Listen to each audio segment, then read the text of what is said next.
Today I come to you from a wonderful place I got to visit last week with a friend. A beautifully refurbished manor house set amongst the picturesque lush green grounds.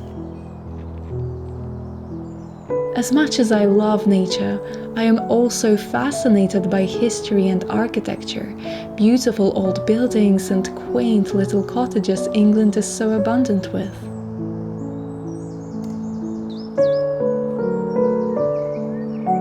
Setting foot on the grounds where people walked, lived, dreamed about their future just like I do today, but many, many years in the past. Imagining their lives, what they looked like, what they did in this exact same spot I am standing at today. Each step of the way there is history filled with souls and hopes of those who came before us. When I imagine the scope, the quiet, endless flow of time in which I am but a speck, a tiny memory once lived and someday to be forgotten, it truly makes me appreciate the moment I am experiencing right now.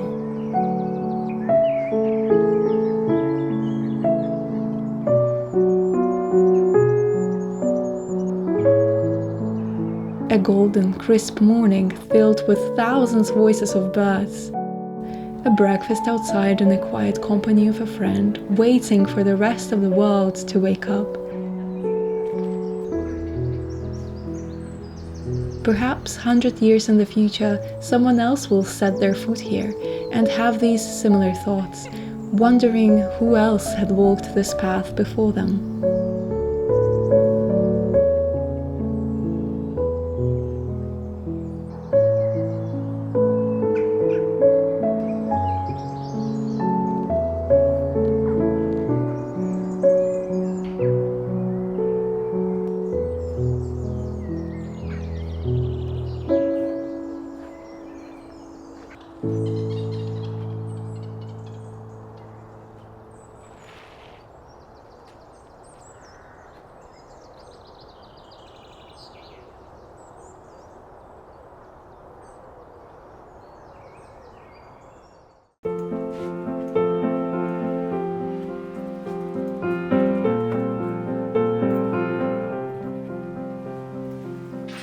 Winter was very long and very cold this year, turning into rainy, colder than usual spring, which seemed to have ended way too fast.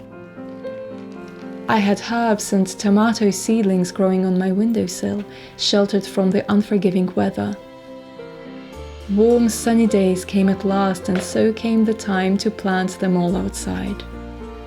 At a blink of an eye, my bare garden and empty flower beds turned into a jungle, bursting with green, white, and pink so wildly and uncontrollably that it seems like nowadays I live in the garden most of the time.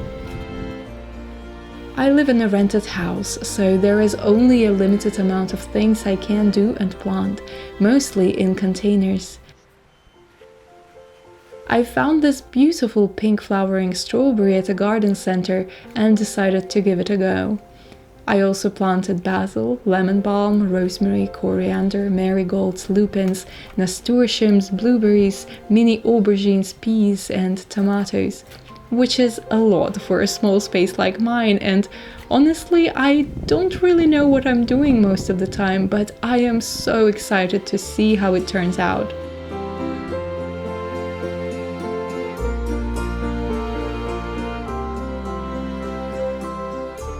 Last year's drought and this year's extended winter hurt many plants, but I am hopeful and positive this far. We finally had some summer days, and after a week-long warm spell, refreshing summer rain came at last.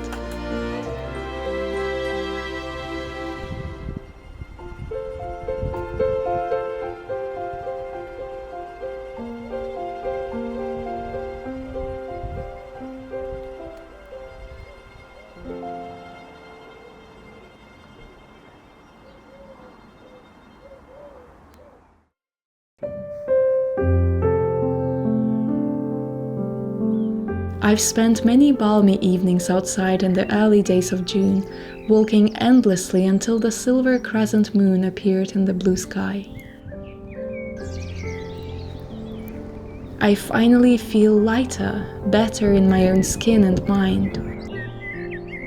I never had much of a relationship with summer or sunsets, preferring the eerie foggy mornings framed with bright yellow leaves on the ground and naked carcasses of trees standing tall above my head in late October.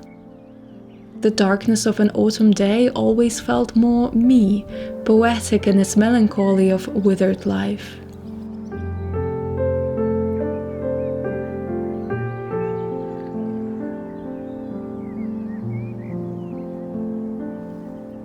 But suddenly I fell in love with summer and with sunsets, with cotton candy-colored evening sky. A burst of yellow buttercups chaotically swaying in the warm wind. The touch of scorching sun rays and a light linen dress on my skin. I suddenly feel at ease, letting go of expectations I always had about summer. Letting go of summer bucket lists and thousands things to do before it ends. The pressure that numbed me with this perfect, too deterministic image of life.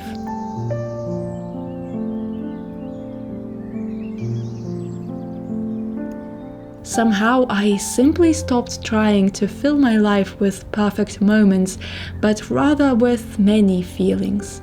The feelings of the moment.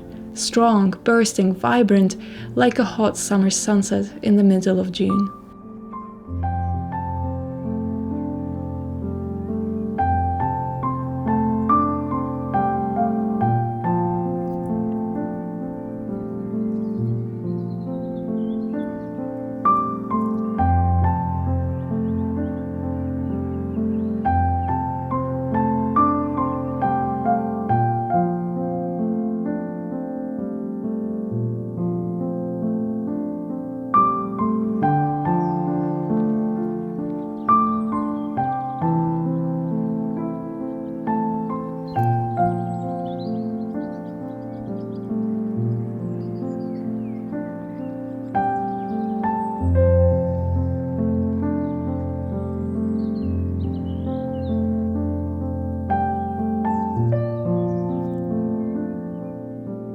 Thank you for spending your time with me today, and I hope you have a wonderful beginning of summer. See you again next week.